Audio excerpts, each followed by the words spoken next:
गुरुर्ब्रह्मा गुरुर्विष्णु गुरुर्देवो महेश्वरा गुरु साक्षात परब्रह्म तस्मै श्री गुरुवे नमः। तस्मै श्री गुरुवे नमः। तस्मै श्री गुरुवे नमः। चलिए जयकारा लगाते गुरुदेव का सब मिलके। बोलो समर्थ सतगुरुदेव संत श्री रामलाल जी सियाग की जय। बोलो शिव अवतारी महायोगी बाबा श्री गंगाई नाथ की जय। बोलो दशम अवतार कल की अवतार की जय। बोलो सनातन धर्म की जय। बोलो फलाना धाम की जय। बोलो जामसर धाम की जय। बोलो काजलवास धाम की जय। जय श्री गुरुदेव, जय श्री दादा गुरुदेव, जय महाआदिशक्ति गुरुदेव, जय श्री दादा गुरुदेव। प्यारी गुरु माता। चलिए 7 बज गए हैं और 7 बजे हम लोग बात करते हैं गुरुदेव, प्यारे श्री गुरुदेव रामलाल जी सियाग के सिद्ध योग से आने वाले परिवर्तन की बात करते हैं। सिद्ध योग की बेसिक जानकारी जैसा आप सबको पता है कि गुरुदेव ने हमें नाम जाप करने के लिए बोला है और 2 समय ध्यान करने के लिए बोला है। इसके साथ ही उन्होंने कहा है कि अपने गुरु के प्रति श्रद्धावान रहो और समर्पित रहो। समर्पित होने का अर्थ है कि अपने गुरुदेव को हमेशा हर काम में रखो और विश्वास रखो कि आपके साथ सदैव वो हैं और सब कुछ उनकी इच्छा से ही चल रहा है। ऐसा प्रणिधान करके गुरु के प्रति चलना चाहिए हमें। और गुरु को जो पसंद है वो यही है कि जो शिष्य सच्चे मन से नाम जाप करता है उसी का बदलाव होता है और उसी के सारे संकट जो हैं, कष्ट जो हैं वो दूर होते हैं। और सिद्धयोग में जो सिद्धयोग की जो यात्रा है, आप सब यात्रा कर ही रहे हैं। सिद्धयोग की अलग अलग पड़ाव हैं, अलग अलग स्तर हैं, लेकिन एक चीज़ कॉमन है हम सब की, वो ये है कि हमारी जो यात्रा है वो 7 कोशों की यात्रा है। अब ये जो यात्रा है, गुरुदेव भी कहते हैं ना 7 कोश हैं, 7 कोश चेतन हो जाएंगे मेरे गुरु की कृपा से। गुरुदेव करते हैं ना कोशों की बात कि 7 कोश चेतन हो जाएंगे। याज्ञवल्क्य ऋषि की एग्जाम्पल भी देते हैं, कहते हैं कि वो आनंद में तक पहुंच गए थे, लेकिन सत्य और चित्त जो है वो अनटच है।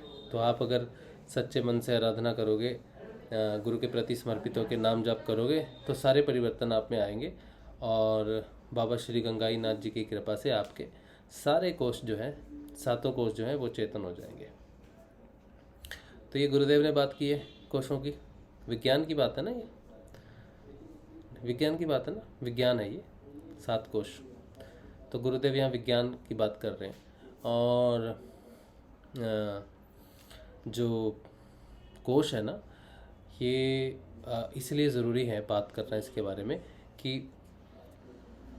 हम जब यात्रा करते हैं तो हमारे जीवन में यात्रा जब शुरू होती है तो सब अलग अलग स्तर पे होता है। जैसे कोई आज नया साधक जुड़ेगा और कोई पुराना साधक है तो उसकी यात्रा में थोड़ा तो डिफरेंस होता ही है ना।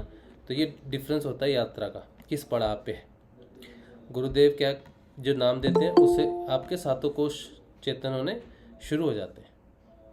लेकिन जैसे कोशों के नाम हैं, अन्नमय कोश, प्राणमय कोश, मनोमय कोश, विज्ञानमय कोश, आनंदमय कोश, चित्तमय कोश, सत्यमय कोश, ये जो नाम है ना, इन नाम के हिसाब से ही हमारी साधना में हमारी स्थिति रहती है। जैसे कोई कहे कि बड़ी परेशानी हो रही है भैया, शरीर बड़ा दुख रहा है, बड़ी तकलीफ़ हो रही है साधना में, तो बताओ कौन सा कोश हुआ, कौन से कोश की साधना है? कौन से कोश की साधना है करण?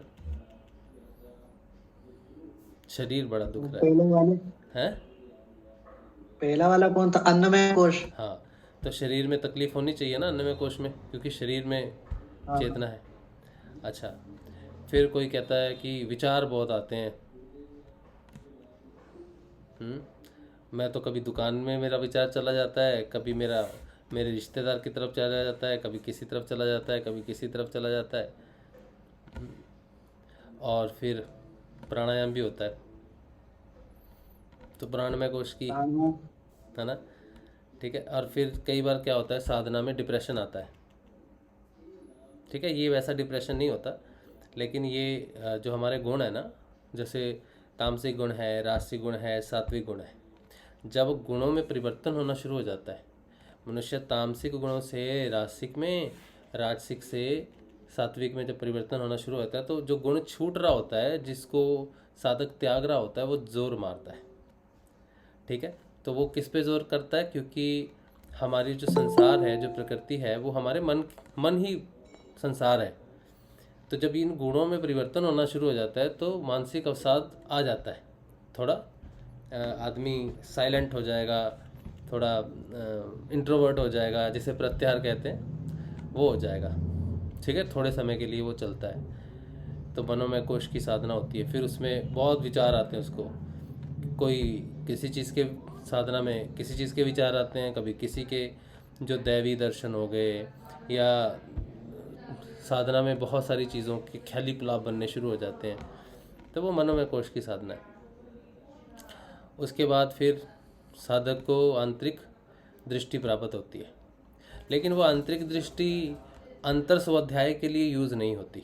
शुरुआती तौर पे थोड़ी थोड़ी होती है, लेकिन ज़्यादातर उसका रुख जो होता है वो बाहर होता है, बाहरी समाज में होता है। जब विज्ञान प्रकट होता है, तो शुरू होता है जब विज्ञान, तब कंपैरिजन से शुरू होता है, यानी कि थोड़ा सा उसमें मलिनता रहती है विज्ञान में। कोश जब शुरू होता है तब वो इसलिए रहती है क्योंकि कोई साधक जब विज्ञान में कोश में प्रवेश करता है, तो फिर वो भौतिक जगत से दूर होना शुरू हो जाता है। मतलब ये लास्ट स्टेप पे होता है भौतिक जगत के, क्योंकि भौतिक जगत का जो संपर्क है वो 3 सूक्ष्म कोशों से है। एक 3 भौतिक और सूक्ष्म भौतिक बोल सकते हैं इसको। तो वो संपर्क होता है उसका, जैसे ही वो विज्ञान में कोश में जाता है, लेकिन चेतना उसकी बार बार नीचे ही रहती है 3 कोशों में। हाँ, पहुंच जाता है ऊपर वो, लेकिन स्थिरता वहाँ नहीं होती, ऊपर की तरफ दृष्टि नहीं होके नीचे की तरफ दृष्टि है उसकी। तो फिर उसके जो विचार होते हैं उसमें वो कुछ लिखता है, कुछ बात करता है, कुछ विज्ञान की बात करता है, थोड़ी त्रुटियाँ तो नहीं रहती, अधूरापन रहता है। और फिर उसका विरोध होता है। जिस साधक का विरोध हो वो विज्ञान कोश में प्रवेश करता है। जो विज्ञान कोश में प्रवेश नहीं करता उसका विरोध नहीं होता।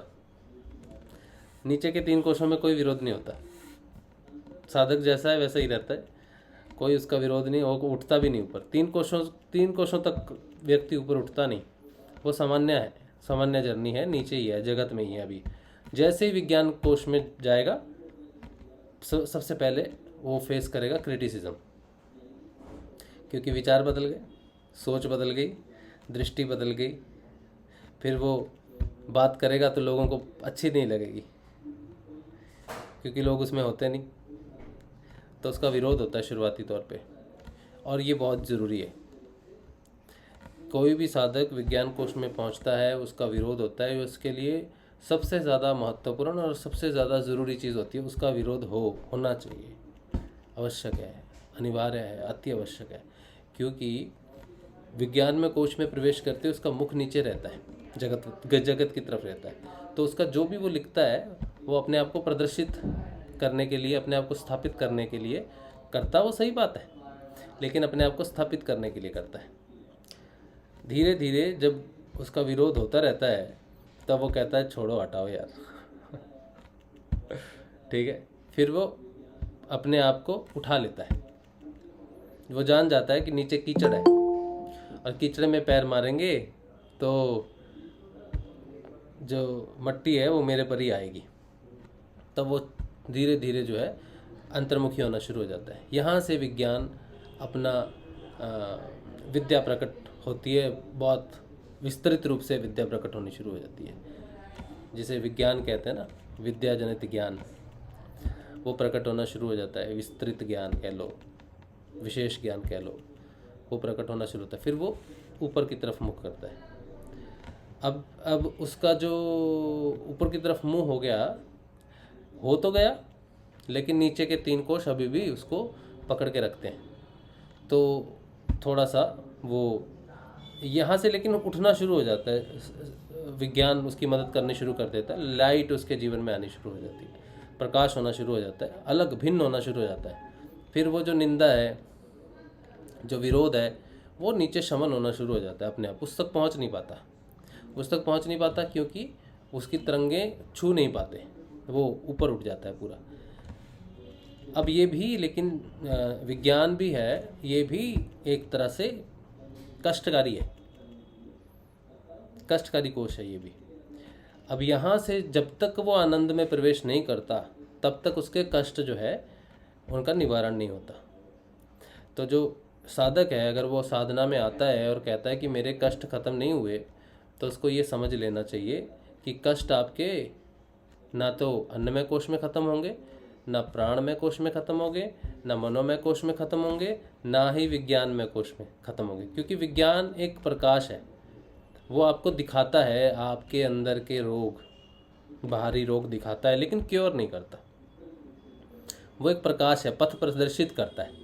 आप अंधकार में ना चलो बोल के आपको लाइट दिखाता है कि आपको इस तरफ जाना है, इस तरफ जाना है, इस तरफ जाना है, ये करना है, ये करना है। वो प्रकाश है, ज्ञान एक प्रकाश है, तो आपको पता चलता है किस तरफ जाना है। ठीक है, तो वो रास्ता दिखाता है जिससे आपके दुखों का निवारण होगा, आपके सारे कष्टों का निवारण होगा, लेकिन वो स्वयं निवारण नहीं करता, कारक है निवारण का। अब जो वो रास्ता प्रदर्शित करता है, वो रास्ता आनंदमय कोश की तरफ जाता है। जब साधक आनंदमय कोश में प्रवेश करता है एक साथ, तो वो वहाँ स्थिर नहीं हो पाता, चेतना उसकी थोड़े समय के लिए जाता है, फिर नीचे फिसल जाता है। वृत्तियों का जोर रहता है, विज्ञान का अपना एक जोर रहता है, गुणों का जोर रहता है, बहुत रहता है। तो फिर वो धीरे धीरे जब उस अवस्था को बार बार अटेन करता है, फिर वो उसको अपने आप को हासिल कर लेता है, आनंदमय कोश को। और जब वो आनंदमय कोश को हासिल करता है, तब वो ये पहले कोश में प्रवेश करता है जो भौतिकता से जुड़ा हुआ नहीं होता, ना बाहर से ना अंदर से। आनंद ना अंदर से प्रकट होता है ना बाहर से प्रकट होता है। आनंद एक अवस्था है बस, जिसमें साधक प्रवेश कर जाता है। जैसे मानसिक बीमारियां हैं, मानसिक बीमारियां दो तरह से इंसान को घेरती हैं, या तो बाहरी पंच इंद्रियां बाहर से पकड़ती हैं, या फिर प्राण अंदर से पकड़ते हैं, या फिर प्राण अंदर से पकड़ते हैं। प्राणों की भी ये भी एक ही अवस्था है, या तो बीमारी बाहर से पकड़ते हैं या फिर अंदर से पकड़ते हैं। शरीर की भी वही अवस्था है, या तो बीमारी बाहर से पकड़ते हैं या शरीर से जन्म लेती हैं बीमारियां। तो दोनों तरफ से होता है प्रहार। विज्ञान में लाइट है, लेकिन कष्ट तीनों नीचे कोशों का बना रहता है। तो विज्ञान में कोश में भी जब मनुष्य रहता है, साधक रहता है, तब वो कष्टकारी साधना होती है उसकी। बाकियों से ठीक होती है, क्योंकि उसको अपने जवाब मिलते रहते हैं, कष्ट का हल मिल जाता है, किसी प्रॉब्लम का हल मिल जाता है, उसका निवारण वो अपने स्वयं के प्रकाश से कर लेता है, लेकिन मुक्त नहीं है। आनंदमय कोश में जाके एटलीस्ट वो मानसिक चिंताओं से, प्राणिक चिंताओं से और शारीरिक चिंताओं से मुक्त हो जाता है। बीमारियां ठीक हो गई ऐसा नहीं, शरीर की बीमारी रहेगी लेकिन उसको परेशानी नहीं होगी, उससे कोई मुक्त हो जाता है, वो बंधनों से मुक्त हो जाता है एक तरह से। आनंदमय कोश में प्रवेश करता है, यहाँ से साधना सुखमय होती है। और आनंदमय कोश में जैसे ही प्रवेश उसका शुरू हो जाता है, तो उसका योग शुरू हो जाता है। यहाँ से वो योगी बनना शुरू हो जाता है, एक साधक योगी में परिवर्तित होना शुरू हो जाता है। यहाँ से उसकी योग साधना शुरू होती है। इससे पहले वो साधक है, योग नहीं हुआ उसका। आनंदमय कोश में प्रथम योग शुरू होता है, यहीं से कृष्ण के रूप, कृष्ण से उसका जो योग शुरू होता है, क्योंकि कृष्ण क्या है, आनंदमयी है। और ऋषि अरविंदो ने गुरुदेव को नीचे उतारा अधिमानसिक शक्ति बना के, कि आप साधारण जनमानस को अति मानसिक के लिए तैयार करो, क्योंकि अति मानसिक का योग आनंदमयी से होता है। अति मानसिक में प्रवेश करना ही आनंदमय कोश में प्रवेश करना है। जिसके मन का रूपांतरण अति मानसिक में होना शुरू हो जाए, वो आनंदमय कोश में परिवर्तित होना शुरू हो जाता है। ठीक है, अब आप सोचोगे कैसे पता चलेगा अति मानसिक हो गया कि नहीं हो गया। इसके बारे में ऋषि अरविंदो ने बड़ा अच्छा लिखा है। वो कहते हैं कि मानसिक के कई स्तर हैं, तो हम एक स्तर मान के चलते हैं, मानसिक स्तर। ठीक है, सबसे उच्चतम स्तर हमने मान लिया। हालांकि वो जो कैटेगराइज करते हैं उसको luminous mind, intelligent mind, spiritual mind और बहुत सारे माइंड्स की कैटेगरी में रखते हैं। तो हाईएस्ट माइंड जो भी है, ल्यूमिनस माइंड है या जो भी है, उसको हम रखते हैं मनुष्य की उच्चतम गति माइंड की। उसके बाद वो अधिमानसिक में परिवर्तित होना शुरू हो जाता है। अधिमानसिकता क्या है? अधिमानसिकता कहती है कि सब अलग अलग तो है, द्वैतवाद है।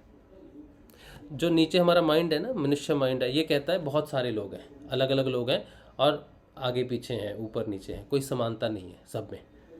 कहते हैं ना समानता नहीं है, वो ऐसा है, वो राजसिक है, वो तामसिक है, वो सात्विक है, वो अच्छा है, वो बुरा है, कहते हैं ना ऐसा। तो ये साधारण मनुष्य की बात है, एक माइंड की बात है। मनुष्य मतलब एक माइंड की बात है। साधारण माइंड डिफ्रेंशिएट करता है, डिफरेंस भेद करता है और भेद के साथ असमानता भी करता है और कहता है कि कई हैं। लेकिन जब उच्चतम स्तर पे माइंड आ जाता है मनुष्य का, फिर वो अधिमानसिक में परिवर्तित होना शुरू हो जाता है। अधिमानसिक में परिवर्तित होकर भी वो कहता है कि कई हैं, बहुत सारे हैं, लेकिन वो ये नहीं कहता कि अलग अलग हैं, भेद है, तामसिकता, रासिकता, सात्विकता, इस ये नहीं कहता। वो कहता कि एक ही है सब एक ही विराट सत्ता का स्वरूप है, सब अलग अलग हैं अपने चित्त के स्वरूप में, अपने कर्म फल के हिसाब से अलग अलग दिखने वाली चित्त हैं, लेकिन एक ही है, सब हम समान हैं, सब भाई बहन हैं। तो ये भाव उसमें प्रकट हो जाता है। डिफ्रेंशिएट और भेद खत्म होना शुरू हो जाता है, जिससे विरोध खत्म हो जाता है, जिससे ईर्ष्या खत्म होनी शुरू हो जाती है, जिससे संदेह, डाउट खत्म होने शुरू हो जाते हैं। बहुत कुछ परिवर्तित हो जाता है, समानता प्रकट हो जाती है। सबके प्रति समानता प्रकट होने का अर्थ है सिर्फ मनुष्य में ही नहीं, बल्कि जन जनावरों में भी वो एक ही प्राण को देखने की, एक ही परम सत्ता को देखने की दृष्टि प्राप्त कर लेता है। ये अधिमानसिक का रूप है। बहुत समय तक अधिमानसिक में रहने के बाद उसका परिवर्तन अतिमानसिक में होना शुरू हो जाता है। अतिमानसिक में उसकी ये धारणा हो जाती है कि कई नहीं है। अधिमानसिक में वो कहता कि बहुत सारे हैं, अलग अलग हैं, लेकिन सब उसी के बंदे हैं, सब उसी के बंदे हैं, लेकिन अलग अलग हैं, मानता है वो अधिमानसिक में। लेकिन अतिमानसिक में वो कहता है बहुत सारे हैं ही नहीं, मैं ही हूँ। उसमें भी वो खुद को, अपने आप को सब में देखना शुरू कर देता है। तो उसका व्यवहार जैसा अपने प्रति रहता है वैसा ही सबके प्रति होना शुरू हो जाता है। ये अतिमानसिक की शुरुआत है, कहने से नहीं होता। अभी आप 2 दिन प्रैक्टिस करोगे तो वो ऐसे वैसे होगा नहीं। वो अंदर से धारणा अपने आप प्रकट होती है, धारणा को समय लगता है प्रकट होने में। और फिर वो कहता है सब जब मैं ही हूँ, सब में मैं स्वयं को ही देखता हूँ, तो वो अद्वैत में प्रवेश करता है। यहाँ से अद्वैतवाद की जो धारणा है वो पक्की होनी शुरू हो जाती है, जिसे हम धारणा कहते हैं, धारणा, ध्यान और समाधि। तो अद्वैतवाद प्रस्तुत होता है और एकता प्रस्तुत होता है, ठीक है। और सार्वभौम सत्ता एक ही है, इससे वो प्रकट होना शुरू हो जाता है। तो वो कहाँ प्रवेश करता है? अतिमानसिक में तैयार। जैसे ही वो सार्वभौम सत्ता सब एक ही हैं, दो है ही नहीं, इस स्थिति की धारणा उसकी होने लगती है। यहाँ से वो योग में प्रवेश करता है, यानी कि यहाँ से वो आनंदमयी अवस्था में जाना शुरू हो जाता है, ठीक है। तो यहीं से उसका सारा कष्ट खत्म होता है। अगर आप मानसिक तौर पे इसको समझ लो तो अतिमानसिक तक जाना है, जहाँ से योग शुरू होता है। और अगर आप इसको कोशों के हिसाब से जानना चाहते हो तो आनंदमय कोश से शुरू होता है, ठीक है। तो ये कोश जो हैं, ये जो यात्राएं हैं, ये आपको क्यों मैं आज डिस्कस कर रहा हूँ, ये इसलिए कर रहा हूँ क्योंकि जो आपके प्रश्न है ना आपके मन में, आपके बीमारियों के प्रति, आपकी हालात के प्रति, आपकी साधना के प्रति, ये आपको थोड़ा सा सजग कर देंगे उस प्रति कि 4 कोश सभी के लिए डिफ़िकल्ट होते हैं।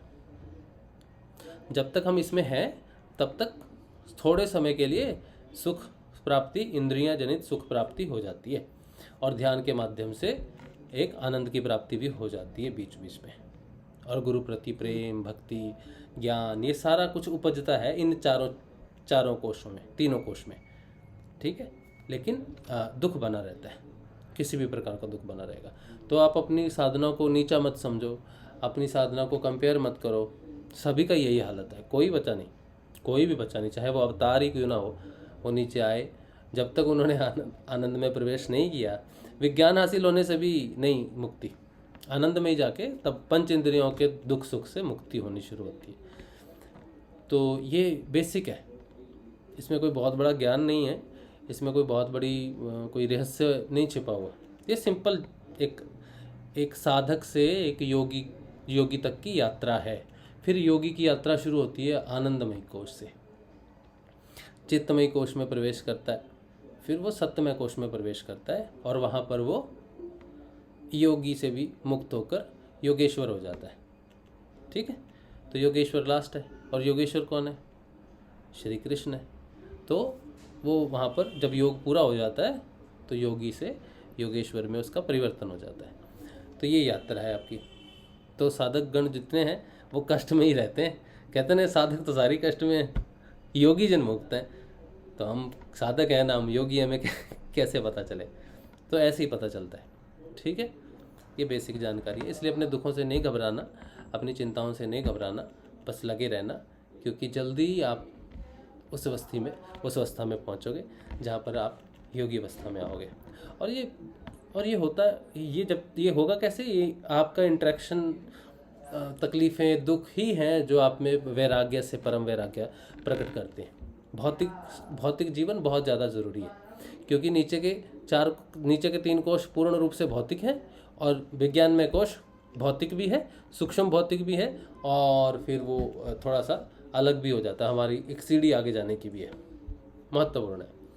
ठीक है, एक तरह से एक ब्रिज है इस दुनिया का और उस आध्यात्मिक दुनिया का बीच का ब्रिज है विज्ञान में कोश ना। चलो, ये तो बेसिक था। थोड़ा सा किसी को अगर कोशों के बारे में कुछ जानकारी चाहिए होगी तो मेरे ख्याल से इससे हो जाएगी कंप्लीट। अब आप कोई प्रश्न अगर आपका किसी का हो तो आप रखो प्रश्न, और फिर देखते हैं।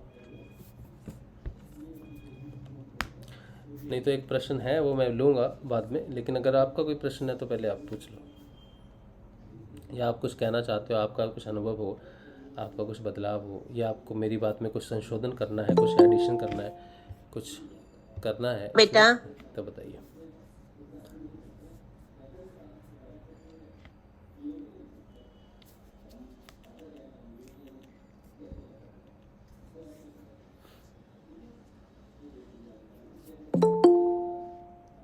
भैया मेरे 2 प्रश्न है, पूछ लूं? हाँ जी, पूछिए। ये नहीं देखी तू? पूछो भैया एक तो ये बताओ कि साधना करते समय जो गुरुदेव के शिष्य होते हैं उनके जीवन में जो भी घटित होता है या फिर वो जो भी काम करते हैं वो गुरुदेव ही उनसे करवाते हैं या फिर वो अपने हिसाब से कर्म करने में स्वतंत्र होते हैं? यानी कि वो कुछ भी अच्छा या बुरा काम कर रहे हैं तो ये शिष्य के माथे या फिर जो शिष्य होता है उसके मार्फत सारे कर्म गुरु ही करवाता है और वो कर्म सारे अच्छे होते हैं? देखो, जब हम साधना में आते हैं ना, गुरु प्रति साधना में आते हैं, जब हम कार्य करते हैं तो गुरु ही उसके प्रेरणादायक स्रोत होते हैं। शुरुआत हमेशा गुरु ही हमें अपॉर्चुनिटी देते हैं, गुरु ही प्रेरित करते हैं। ठीक है, लेकिन हमारी मलिनता उसमें रहती है, उस कार्य में हमारा स्वार्थ, हमारी मलिनता, हमारा मैंपन रहता है। अब जब गुरु उस चीज़ को प्रेरित करते हैं, गुरु की शक्ति उस रूप का कार्य करती है, तो हमारा संशोधन भी साथ साथ होता है। गुरु अपना कार्य नहीं करवा रहे आपसे, अपने कार्य के माध्यम से आपका संशोधन कर रहे हैं।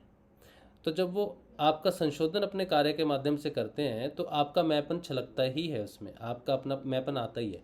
फिर उसमें आपकी बहुत सारी त्रुटियां कई बार बहुत ज़्यादा बढ़ के आ जाती हैं। ठीक है, तो वो गुरु ही निकालता है आपके अंदर की त्रुटियां, वो एक माध्यम है निकालने का उनका।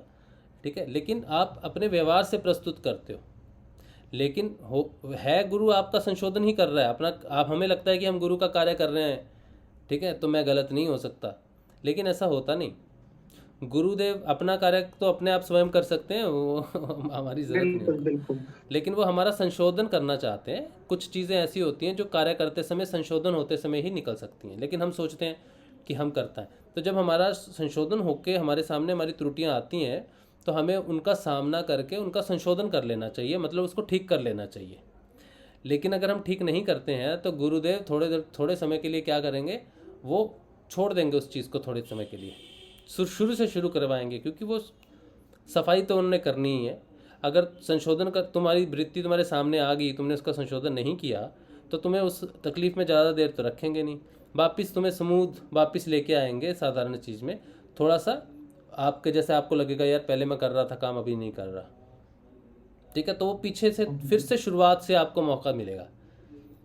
तो गुरु ही संशोधन करता है, आपकी वृत्तियां सामने आके कई बार आपका रास्ता डिफिकल्ट करती हैं। तो साधक जितनी जल्दी उस चीज़ को रियलाइज़ कर लेगा, एक्सेप्टेंस में आ जाएगा, स्वाध्याय कर लेगा, तो वो आगे बढ़ता रहेगा। त्रुटियां उसकी निकलती रहेंगी, वो कोई खरा सोना नहीं बना अभी वो मिलावटी ही तो है ना, गुरु का कार्य कर रहा है तो वो खरा सोना नहीं हुआ अभी, वो गुरु का कार्य करता करता गुरु उसका संशोधन करता है। लेकिन अगर वो अपना संशोधन देख के भी ना करे, ठीक है, और गुरु की अवहेलना करे, या फिर गुरु की अपनी संशोधन में अपनी जो वृत्तियां उसकी बाहर निकलती हैं उसमें ये ना देखे कि गुरु मुझे दिखा रहे हैं कि मुझ में ये है और मुझे सुधार लेनी चाहिए, बल्कि ये सोचे कि नहीं ये तो नहीं है, और उसको कंटिन्यू रखे, तो फिर उसको वापस जाना पड़ता है, पीछे से शुरू करना पड़ेगा उसको। फिर वो शुरू से शुरू करेगा, तो जब तक वो नहीं देखेगा तब तक वो वहीं पे वापस जाता रहेगा। उसको लगेगा कि यार उतना ही था, उतना ही रह रहा, हालांकि गुरु उसके पीछे ही है। ठीक है, क्योंकि गुरु आपको दिखाएगा, आपके अंदर से निकालेगा। अब जैसे ही आपके सामने अपनी कोई गलती आ जाए, अपनी कोई त्रुटि आ जाए, इमीडिएटली एक्सेप्ट करके सबके सामने एक्सेप्ट करके उसको रख लेना चाहिए कि हाँ ये ऐसे होना चाहिए था। इसमें कोई शर्म की बात नहीं होती। कार्य जब चलता है, जब आपके जीवन में संशोधन चल रहा है, तो आपको पता है गलतियां ही निकलनी है और कुछ नहीं, कोई अच्छाई कोई मेडल नहीं मिलना गलतियां निकलनी है, बस ये मान के चलना चाहिए साधक को कि मैं रेडी रहूं कि गुरुदेव बस मुझे मेरी गलती दिखा दो, और मैं उसको सबके सामने नहीं, पूरी दुनिया के सामने माफ़ी नहीं मांगनी, बस अपने अंदर उस चीज़ का संशोधन हो जाना चाहिए ताकि वो फिर रिपीट ना हो वो चीज़। बस फिर वो हो गया संशोधन, फिर वो आगे बढ़ेगा। अगर नहीं करेगा, ईगो अहंकार हमारा तो है ही ना, वो आ जाएगा, वो बड़ा रहेगा, भक्ति से बड़ा, समर्पण से बड़ा वो रहेगा, तो उसको फिर पीछे आना ही पड़ेगा। ठीक है भैया। तो हमें काम करना है, त्रुटि सामने आ जाए उसको सुधारना है, नहीं सुधारा तो फिर से शुरू करेंगे, लेकिन करते रहेंगे वो। जय श्री गुरुदेव। 2 प्रश्न थे ना करण तुम्हारे? हाँ, तो दूसरा भी तो पूछ रहा हूँ अभी। अच्छा, नथुलाल जी से बात बाद में करेंगे, पहले आप पहला प्रश्न आप ही पूछ लो, फिर नथुलाल जी से बात करेंगे। अच्छा हाँ। भैया, आपने कहा था कि नाद जो है, नाद सुनना अलग होता है, नाद अनुसंधान अलग होता है ना? और मैंने एक जगह बहुत अच्छी बात सुनी थी कि नाद सहजता से सुनना चाहिए, अगर हम खुद उसको सुनने में फोर्स करते हैं तो उतना ज्यादा इफेक्टिव रहता नहीं है, लेकिन अनुसंधान करने में खुद को तो अटेंशन देनी पड़ती है, तो अपनी तरफ से एक कांस्टेंट एफर्ट हो गया, वो तो फोर्स हो गई, तो फिर सही तरीके से अनुसंधान कैसे कर सकते हैं? देखो, जो बात आपने सुनी ना वो सही सुनी है, लेकिन उसका इंटरप्रिटेशन आपने गलत निकाल लिया। फोर्स देके सुनने का अर्थ है कि कुछ लोगों को नाद सुनाई नहीं देता, ठीक है, वो जबरदस्ती कानों को बंद करके उसको खोजने की कोशिश करते हैं, ठीक है। अच्छा, ऐसा होता है कि नाद सुनाई नहीं दे रहा, लेकिन वो बस कान बंद के उसको जबरदस्ती खींचने की कोशिश। नाद को आप कान बंद करके प्रस्तुत नहीं कर सकते, वो एक स्टेज पे जाके आपको मिलता है, और जब आपको एक स्टेज पे जाके मिल जाए तो फिर आपको उसके लिए कोशिश नहीं करनी पड़ती, मतलब वो कान बंद करके जोर से दबा के हर समय कोशिश नहीं करनी पड़ती फोर्सफुली, तो आपको वो सहजता से सुन रहा है, बस आपको उसको अब ध्यान देना है, उसे ही नाद अनुसंधान बोलते हैं, इसे ही सहज अनुसंधान बोलते हैं, ठीक है। हठ योग में प्रैक्टिस होती है, जबरदस्ती कान बंद करो, सुनने की कोशिश करो, सुनेगा तुमको, बिठा देंगे, आंख बंद, कान बंद, नाक बंद, सांस बंद, सुनने की कोशिश करो, तुम्हारे अंदर एक स्वर चल रहा है उसको सुनो, तो वो जबरदस्ती सुनने की कोशिश है, उसको कहा गया है, ठीक है। सरलता से, मतलब वो प्रकट हो चुका है, बस आपको अब उस पर ध्यान देना है, वो सरलता से उसका अनुसंधान करना है। और जो मैं कह रहा था कि प्रकट हो गया, ठीक है, तो कान में लीड लगा ली, कान बंद कर लिए रुई से, और कहते हैं हाँ बस ठीक है सुनेंगे, तो वो उसके लिए मैं कहा था कि ये सुनने से नहीं होगा, थोड़ी देर के लिए कान उंगलियों से बंद कर लो और थोड़ी देर के लिए भी उसको ध्यान से सुन लो, वही तुम्हारा अनुसंधान है। तो ये सहज अनुसंधान भी यही है, इसमें जोर जबरदस्ती नहीं की जा रही, ठीक है। जोर जबरदस्ती के अलग माध्यम हैं जहाँ पर बिठा के आपको जबरदस्ती कहा जाएगा सुनो, ध्यान दो, सुनेगा लेकिन नहीं सुनता कईयों को, वो नहीं करना चाहिए क्योंकि इससे समस्या हो जाएगी। ठीक है, चलो, जय गुरुदेव। जय श्री गुरुदेव। हाँ जी, नाथुलाल जी। जय श्री गुरुदेव। जय श्री गुरुदेव जी। जय श्री गुरुदेव। जय श्री गुरुदेव नाथुलाल जी। अभी वो आपने समर्पण के बारे में कहा, तो ये मेरे से आज से 4 से 5 महीने पहले कुछ लिखवाया था गुरुदेव ने, वो आपको मैं मेरे विषय में मुझे जो बताया गुरुदेव ने वो आपको मैं बताता हूँ। हाँ जी। पूर्ण समर्पण किया गुरुदेव आपके चरणों में, त्याग आपके चरणों में गुरुदेव आपके चरणों में, संसार चलाना पार लगाना सब काम आपके चरणों में। मैं अज्ञानी जीव भटक रहा था अज्ञान की गलियों में, गुरुदेव अज्ञान की गलियों में। मैं मस्त हाथी सा बनकर के सब करता था धरता मैं ही हूँ। मैं यह समझता था सब काम मैं ही करता हूँ। कुछ कभी आंख दिखाना कभी लट चलाना मैं अहंकार वश करता था, गुरु अहंकार वश करता था। भंवर जाल में फंस कर के भी अपने को दादा समझता था, अपने को दादा समझता था। कभी शोर बना कभी साहूकार बना, कभी लुच्चा और लफंगा, कभी लुच्चा और लफंगा था।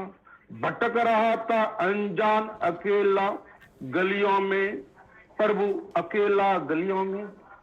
फिर भी मैं मस्त आवारा अनजानी सड़कों पर मैं घूम रहा, अनजानी सड़कों पर रौब दिखाता, कभी शर्माता, कभी लुट जाता, कभी रोता था। बाल्यकाल से पूर्व जन्म से कभी ज्ञान हो जाता था, कभी ज्ञान हो जाता था आपके चरण कमलों का, गुरुवर आपके चरण कमलों का। फिर भी चोरी पाप अपराध रोक नहीं पाता था, फिर भी पाप चोरी अपराध रोक नहीं पाता था। कभी मिंदर जाता, कभी मौज बनाता, कभी मिंदिर जाता, कभी मौज मनाता, ये काम में करता रहा। फिर भी बदला गुरुवर देव अंदर से नहीं पाता था, अंदर से नहीं पाता था। कोई कथा सुनाता, कभी पूजा करवाता, लोभ वश ये करता था, गुरुवर लोभ वश ये करता था। मांग के खाना साधु बन जाना अज्ञान वश प्रभु करता था, अज्ञान वश प्रभु करता था। अपना ज्ञान झाड़ना, यह सबसे लड़ना अपना ही मनवाना, गुरुवर ये मैं करता था। साधु से लड़ना, साधु संग करना, बात बात पर अड़ना था, गुरुवर बात बात पर अड़ना था। बाल्यकाल कभी जप करता, कभी तप करता, कभी दंभ दिखाता, यज्ञ पूर्ण में करता था, यज्ञ पूर्ण में करता था।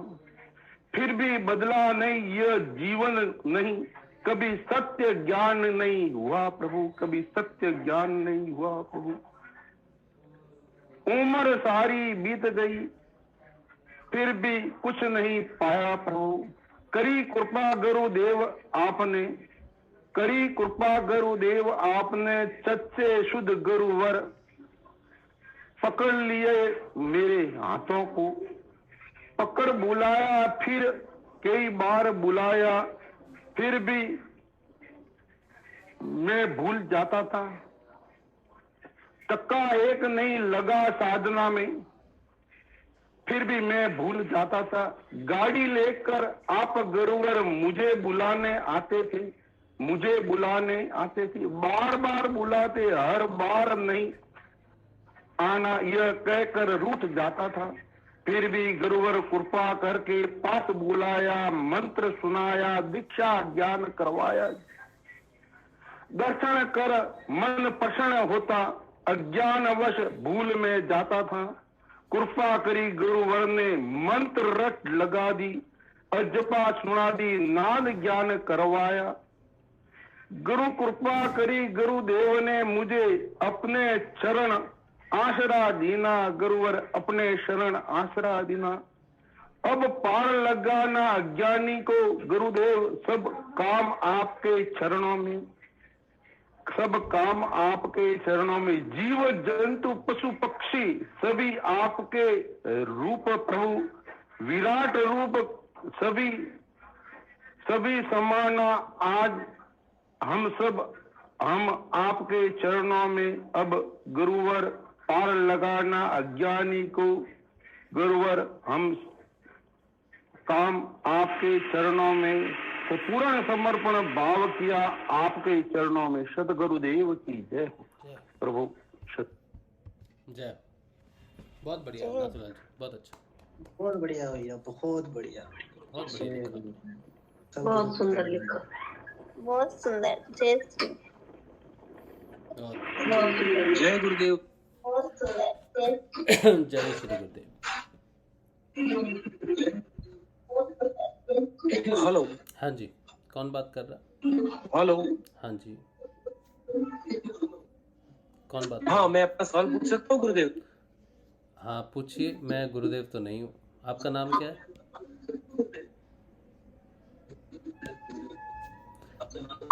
मेरा नाम पंड्या अर्जुन है, मैं इंदू पंड्या का लड़का हूँ। अच्छा अच्छा अच्छा, ओके। मेरा नाम पंड्या। अच्छा, मेरा नाम राज शिव है, मैं गुरुदेव नहीं हूँ। गुरुदेव हमारे ये जो व्हाइट दो ड्रेस बेटा में। गुरुदेव से। मैं टीवी का आवाज बंद कर। हाँ, टीवी का आवाज एक बार बंद कर लो। हेलो। हाँ, मेरी आवाज आ रही है? हाँ, आवाज आ रही है गुरुदेव। हाँ, तो मैं गुरुदेव नहीं हूँ। गुरुदेव ये हैं हमारे पीछे जो व्हाइट ड्रेस में है ना, दिख रहे हैं आपको? हाँ, ये हमारे गुरुदेव है। मेरा नाम मुझे थोड़ा नॉलेज कम है, मुझे आज ही थोड़ा पता चला, इस वजह से हाँ। माफ कीजिएगा। नहीं, कोई बात नहीं, कोई बात नहीं। मेरा राज शिव है, मैं गुरुदेव का शिष्य हूँ। अर्जुन, क्या बात करना चाहते हो? गुरुदेव, मुझे जानना है, सक्सेस नहीं हो रहा, मेरी इनकम है, लेकिन मुझे सवाल है कि मुझे पीस कब मिलेगा, जो परम शांति है? मुझे समझ नहीं आ रही, आपकी आवाज कट रही है, आपकी आवाज बहुत ज्यादा कोई अंत नहीं है और तो कभी कोई अर्जुन, इनके बीच में मुझे पीस मिल पाएगा? री लॉगिन करो, आवाज नहीं आ रही, आपकी आवाज बहुत कट के आ रही है। एक बार री लॉगिन कर लो, शायद सिग्नल कम है या कोई वजह है, आवाज ठीक से नहीं आ रही। एक बार री लॉगिन कर लो और जहाँ सिग्नल बेहतर हो ना, वहां से बात कीजिए। एक बार री लॉगिन कर लो। री लॉगिन, ठीक है? हाँ, री लॉगिन कर लो एक बार।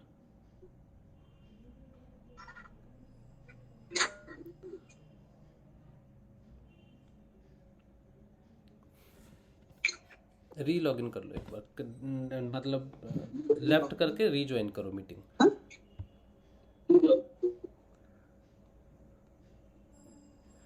रुचि सोनी बहन बोल रहे हैं, कल शिवरात्रि का व्रत करना है या नहीं करना है?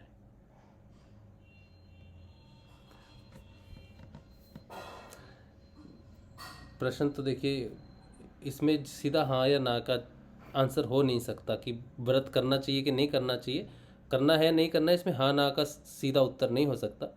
इसमें पर्पस देखना होगा कि आप व्रत क्यों कर रहे हो। हर चीज़ का एक पर्पस रहता है, तो व्रत करने का भी एक पर्पस होना चाहिए, है ना। अगर वो पर्पस आपको सिद्ध योग में लगता है कि नहीं सार्थक हो सकता, तो आपको ज़रूर व्रत करना चाहिए।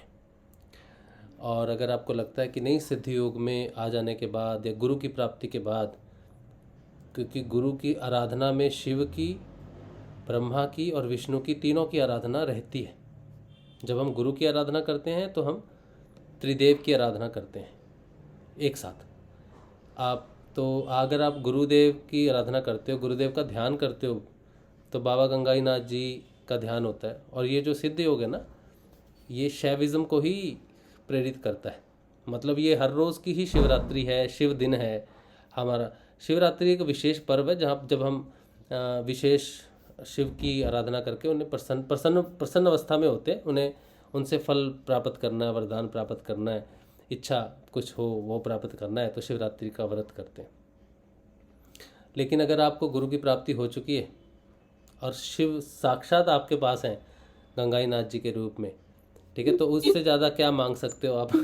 तो आप उनका ध्यान करो, कल गुरुदेव का ध्यान करो और उसी से हो जाना चाहिए। बाकी अगर आपकी इच्छा है ना व्रत करने की, तो आप करो। एक सेकंड अर्जुन एक सेकंड, मैं आपका माइक बंद कर रहा हूँ, एक सेकंड में आपसे बात करता हूँ। हाँ, तो मैं कह रहा हूँ कि अगर आपको फिर भी लगता है मन में भोलेनाथ के प्रति बहुत उत्साह है, करने की बहुत ज़्यादा इच्छा है, तो करो ज़रूर। और भोलेनाथ हमारे, तो आपके पास तो भोलेनाथ की तस्वीर है ना अभी, गंगाई नाथ जी की, तो गंगाई नाथ जी का ध्यान करो, उनको फलाहार कराओ, और जैसे भी आप आराधना करना चाहते हो, शिव साक्षात आपके सामने गंगाई नाथ जी के रूप में है, तो आप उनकी आराधना कर सकते हो कल। और फास्ट रखना चाहते हो उनके लिए तो कर सकते हो, उनको प्रसन्न करने के लिए, लेकिन कुछ खास कामना पूर्ति के लिए नहीं मैं कह रहा। मैं कह रहा हूँ कि बस आप प्रेमवश अगर रखना चाहते हो, तो आपके पास साक्षात शिव की तस्वीर है, तो आप अपने प्रेम के रूप में आप कर सकते हो। लेकिन इच्छा पूर्ति हो, कोई मन्नत हो, उसके लिए ज़रूरत नहीं है, ज़रूरत नहीं है। और उसके बाद भी अगर आपको बहुत मन होता है किसी चीज़ को करने के लिए, तो आपको करना ही चाहिए, फिर मेरी बात नहीं सुननी चाहिए आपको, ठीक है। लेकिन ज़रूरत नहीं है, सिद्ध योग के साधक को किसी भी प्रकार का व्रत करने की आवश्यकता नहीं है, नीड नहीं है। सारी ज़रूरतें उसकी पूरी सिद्ध योग के माध्यम से हो जाएंगी। बाहरी पूजा का कोई मतलब नहीं रहता। शिव आपके अंदर है। आपको कल अगर जलंधर बंद लग जाए तो समझ लो अंदर में हजारों बार उस शिव का जो है स्नान कर दिया आपने। वो स्नान करवाते हैं ना, सुबह जाते हैं, फिर दोपहर को जाते हैं, फिर 5 पहर 6 पहर उनको पानी चढ़ाते हैं, रात भर भूखे रहते हैं। अगर कल जलंधर बंद लग गया आपको, तो हजारों बार स्नान हो जाएगा शिव को। अच्छा, सिग्नल चला गया मेरा। मैं पूछ सकता हूँ मेरा सवाल? आप अपना सवाल पूछो। हाँ, पूछो क्या हाँ पूछना चाहते जी, मैं ऐसा पूछ रहा था, मेरा नाम पंड्या अर्जुन है, मैं इंदू बेन का लड़का हूँ। हाँ जी। और मेरी एज भी 28 कंप्लीट है, 29 रनिंग है। अच्छा। और मैंने लाइफ में कुछ ज्यादा सक्सेस भी हासिल नहीं किया है, और ना ही ज्यादा पैसा कमा पाया। अच्छा। बट मेरी life on going and on है, मैं कभी ना कभी तो ये चीज कर ही लूंगा, ये तो मुझे पता है पक्का। लेकिन क्या इस दौरान बीच में मुझे पीस मिल पाएगा? क्योंकि ख्वाहिशों का कोई अंत नहीं है, और ये सब चीजों का कोई अंत नहीं है, यानी ये तो चलती रहेगी। लेकिन इसके बीच क्या मैं परम शांति या पीस को हासिल कर पाऊंगा? अगर आप सिद्ध योग करोगे ना, तो ऐसा तो नहीं है कि आपको एक दिन में ही वो लक्ष्य हासिल हो जाएगा। परम शांति का अर्थ है अपने अंदर शांति प्रकट करना, ठीक है। और ध्यान के माध्यम से, वो 15 मिनट रोज ध्यान करने के माध्यम से आप वही कार्य करोगे। और नाम जपने के साथ साथ आप शांति की तरफ, आपका मन एक दिशा में चला जाएगा। जैसे अशांति का अर्थ है कि मन कई दिशाओं के कारण भ्रमित रहकर हमें अशांत रखता है। तो मन को शांत करने का तरीका है उसको प्रभु का नाम जाप दिया जाए और 2 समय उसको ध्यान में बिठाया जाए। तो धीरे धीरे आप देखोगे कि धीरे धीरे आपको शांति की प्राप्ति होगी और धीरे धीरे आपके अंदर सुधार होगा, ठीक है। जरूरी नहीं है कि इच्छाओं की कोई इच्छा हो, उसको पूर्ण करने के बाद ही शांति मिलेगी।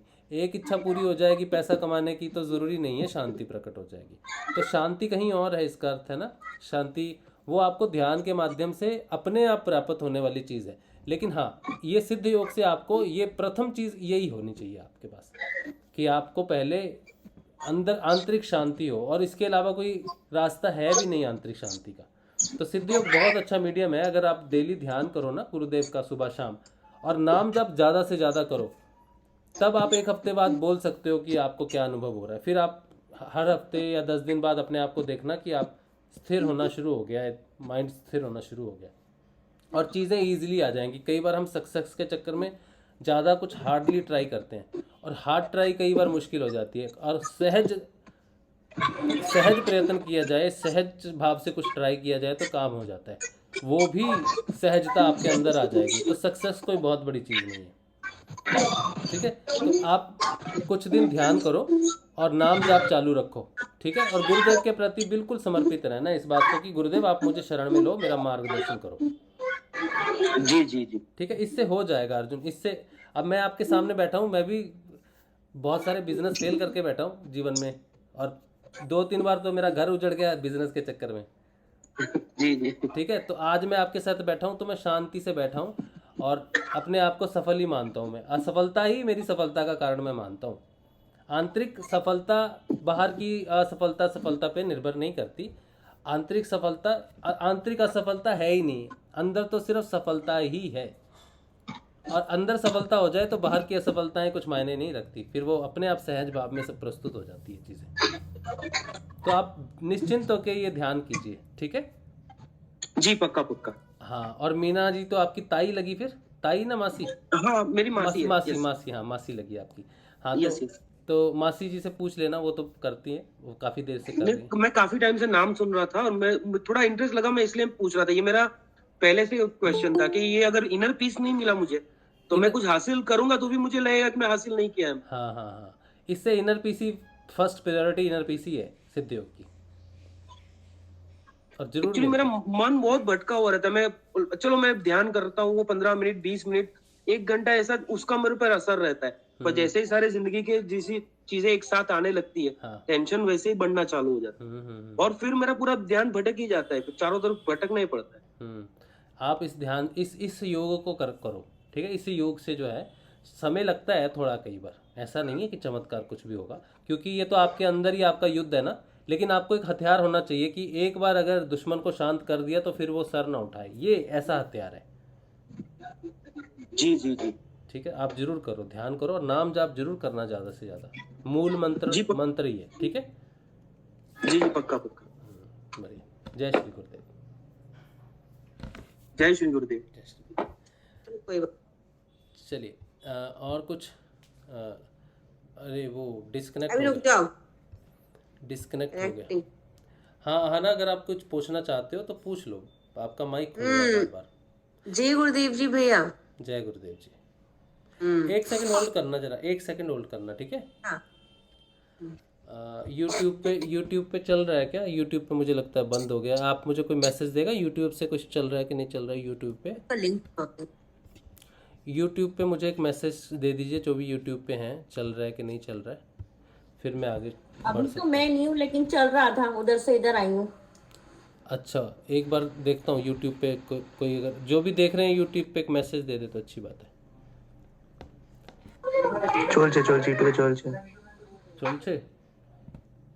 चल रहा है, अच्छा चलो ठीक है, क्योंकि मेरे यहाँ पे डिस्कनेक्शन का मैसेज आ रहा है, इसीलिए। चलो बहुत बढ़िया बात है। हाँ आहाना बहन बताइए, क्या बात कर रहे थे? माइक खोल लो अपना, माइक मैंने बंद कर दिया था, माइक खोल लो अपना। कल शिवरात्रि है। हाँ, जैसे कि आप गुरुदेव के चरणों में मतलब पानी डालना, बेलपत्र चढ़ाना, बेल सब कर सकते हैं ना? हाँ अभी शिवरात्रि के बारे में अभी तो मैंने बात की थोड़ी देर पहले। हाँ वो मैंने सुना। हाँ हाँ वो मैंने बिल्कुल। सुना, वो तो मैंने आपने बता दिया था। हाँ। इस सिद्ध योग में वही सब कुछ है, भोले भंडारी है, वही गंगानाथ है, गुरुदेव जी वही है, शंकर वही, विष्णु ब्रह्मा, वो तो मैं मानती हूँ। अच्छी बात है, मैं मानती हूँ इस चीज को। लेकिन जैसे घर में भी अपनी शिवलिंग रहते हैं, उनको नहलाना पड़ता है, तो आप ये बताइए। हाँ कर श्रद्धा लो, तो अपने है, कर लो है ना? हाँ। अच्छा भैया एक बात पूछूं, जैसे अभी मंदिर गई थी मैं अभी दर्शन करने, तो जब आरती हो रही थी, घंटी बजती है, वो बजते हैं, जो भी बजते घंटी और वो बजते, तो मेरी सर में अचानक साइड पोर्शन में एकदम गूंज रहा था सर, एकदम दर्द हुआ भयंकर, यही राइट हैंड साइड पूरा गूंज रहा था, हाफ साइड। अच्छा, पता नहीं, मैंने बोला मेरे गुरुदेव का नाम है गुरुदेव, मेरे को तो कभी ऐसा पहली बार ऐसा हो रहा है। मैं तो या तो ऐसा था मैं उस मंदिर से निकल जाऊं बाहर, ऐसा लग रहा था। गूंज रही थी पूरी सिर में। कई बार ये सिद्ध योग में ना, कई बार क्या होता है, हमारा जो सर है ना लाइट हो जाता है, थोड़ा लाइट हेडेड बोलते हैं ना जिसे। कोई बहुत जोर से चिल्लाएगा तो आपको बहुत सिर में लगेगा, क्योंकि होता है ये एक तो यही यार होता है धीरे राइट बात हैंड कर, साइड सिर में लग रहा है, कितना जोर बात कर रहा है। हाँ ऐसा क्यों? फिर उसके बाद एकदम से सुन हो गया घर में आने के बाद। ये सिद्ध योग, का मैं हाँ ये थोड़ा बहुत बीच में रहता है। हमारा पूरा शरीर जो है ना, जब किसी क्रिया में रहता है तो थोड़ा सा ये क्या कहते हैं इसको, रिसेप्टिव रहता है। हमारा शरीर बहुत रिसेप्टिव हो जाता है जब हम ध्यान करते हैं। इसीलिए जो ध्यान योग में आगे बढ़ जाता है ना शिष्य, जब उसका ध्यान गहरे लगने लग जाता है तो उसका एकांतवास बहुत ज़रूरी हो जाता है। किसी ना किसी कारण से वो घर में रहने लगेगा, बाहर इंटरफेरेंस उसकी कम हो जाएगी। वो इसलिए कि ध्यान के माध्यम से हम रिसेप्टिव हो जाते हैं धारणा को, डिवाइन को धारण करने के लिए। इससे पहले हम रिसेप्टिव नहीं होते, थोड़े से रिलक्टेंट होते हैं या थोड़े जड़ बुद्धि से होते हैं, मतलब जड़ होते हैं थोड़े से। तो जैसे जड़ता खत्म होती जाती है, रिसेप्टिविटी सब तरफ से धारणा बनती रहती है। और इसीलिए ऐसे क्या हुआ, परसों मेरे से फोटो कहीं गिर गई, कहीं बाहर गई थी मैं घूमने, मतलब परसों मेरी गुरुदेव की फोटो गिर गई।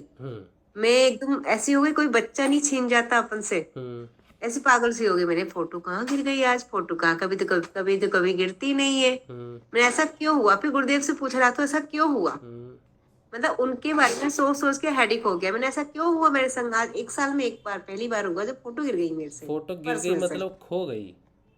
हाँ, मतलब गिर गई रास्ते में। तो कोई बात नहीं, मैं किसी को बता- मिल जाएगी, किसी के लिए गिर हाँ। गई होगी ना। फोटो तो जीवित फोटो है ना, हाँ, वो अपने आप पहुंच जाएगी सही डायरेक्शन पे। मैंने बोला पता नहीं भैया कोई के, मैंने वही उनसे ही बोला गुरुजी से, गुरुजी किसी के पाँव पड़ रहा है तो माफ करना, मेरे से गिर गई है धोखे से, पता नहीं या आप मुझे, आप उनका, वो मुझे आज फल मिल रहा है। तो देख, तूने फोटो गिराई तो हो सकता है। नहीं देखो, पता क्या चक्कर है, ये बहुत सारी, ये प्रॉब्लम कॉमन प्रॉब्लम है। सोचो हम गुरुदेव की फ़ोटो बनवाते हैं, सोचो मैंने 100 फ़ोटो बनवाई गुरुदेव की, मैं खुद तो नहीं बनाऊंगा, किसी को बाहर दूंगा ना बनाने के लिए, वो तो गुरुदेव का साधक नहीं हो सकता, साधारण साधक है। तो उसने गुरुदेव की फ़ोटो प्रिंट की, ऐसे फेंकी, और पूरे जगह पे उसके फ़ोटोज़ पड़ी हुई हैं। सोचो मैंने टी शर्ट छपाई, तो बहुत सारी छपाई, तो उसका रूम पूरा टी शर्ट में ऐसे ही उसने रखी हुई है, और कोई व्यक्ति गुरुदेव उस टी शर्ट के ऊपर से जा रहा है, कोई इधर से जा रहा है, कोई उधर से जा रहा है, ऐसा तो संभव है ना उसके कारखाने में ऐसा होना। तो अगर मैं ये सोचूं यार ये तो मेरे गुरुदेव की फ़ोटो है, ऊपर से नहीं जाना, अगर मैं उनको बोलूँ देखो तुमने ऊपर से नहीं जाना, तुमने फ़ोटो को टी शर्ट को नीचे में नहीं रखना, तुमने इसको ऐसे नहीं करना, तो वो कहेगा भाई तो आप कहीं और से करवा लो जाके। ठीक है, काम देखो, एक भाव जो होता है ना गुरु के प्रति, वो तब है जब वो अंदर से आपके भाव प्रकट हो।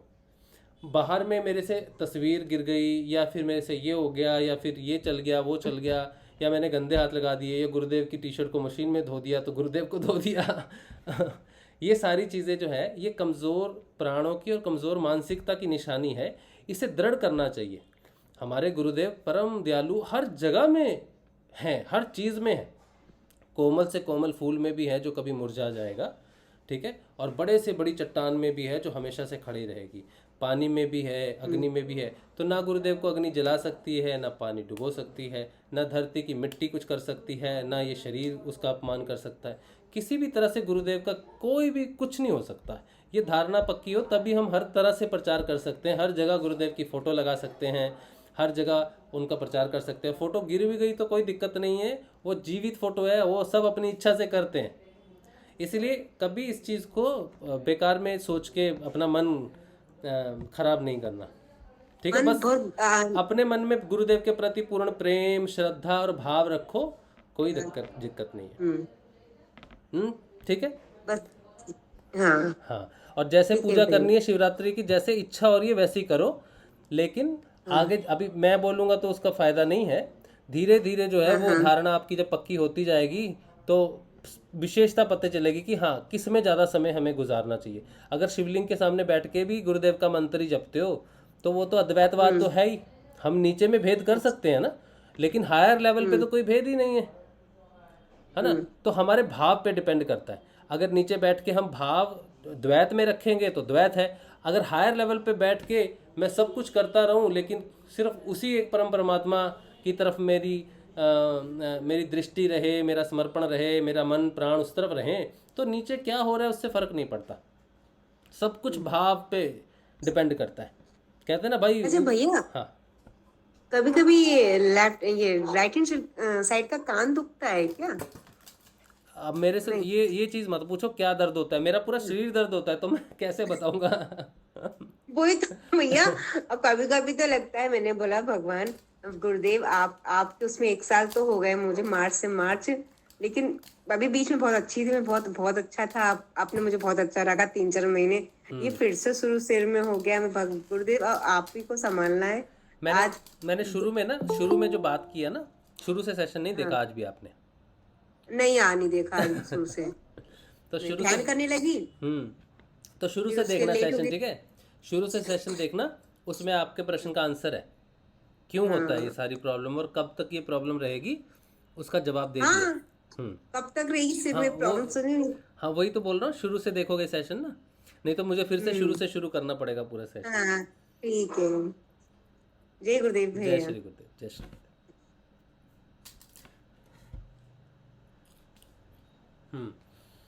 चलिए, और किसी गुरु भाई का कुछ प्रश्न रहे या कोई बात रहे?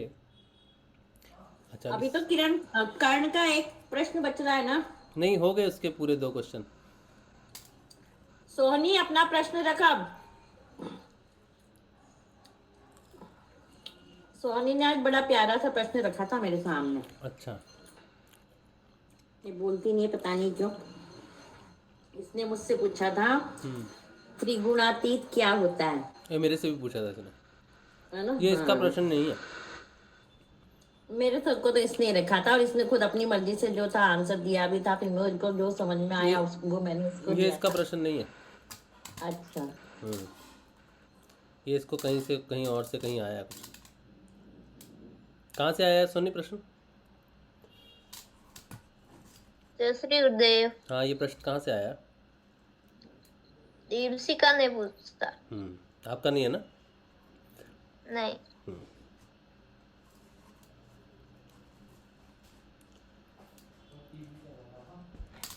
अच्छा, और किसी का कोई प्रश्न है?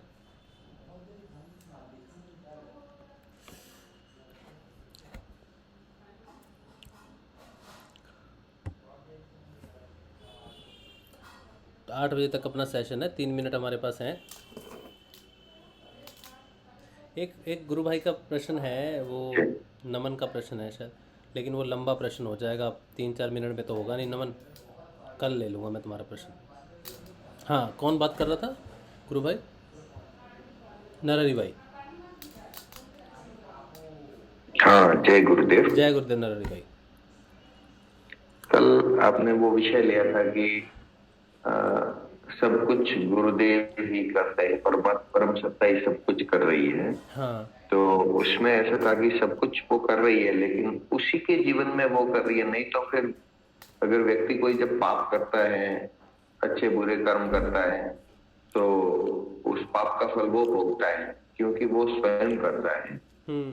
सब कुछ ईश्वर की इच्छा से होता है। लेकिन मेरा उसमें ये कहना था कि जो व्यक्ति गुरु को समर्पित है और जो कर्ता भाव अगर नहीं रखता है, तब जाके वो ईश्वर सब कुछ करता है। नहीं तो अगर ईश्वर ही सब कुछ करता है तो किसी को सजा क्यों मिलती है कि तूने बुरा काम किया, पाप किया, पुण्य किया, जो भी है। इसलिए वो 3 गुणों के अधीन होकर अगर करता है और स्वयं को कर्ता मानता है, तब तक तो उसका वो भगवान नहीं कर रहा है, वो व्यक्ति कर रहा है। उसके 3 गुणों के अधीन होकर वो कर रहा है। और जो शिष्य है गुरु जी का और ईश्वर को ईश्वर प्रणिधान, जैसे कहा है कि मेरे जीवन का सब कुछ मेरा ईश्वर, मेरा भगवान, मेरे गुरुदेव ही करेंगे। हाँ। तो वो उसके लिए सब कुछ गुरु करता हो गए।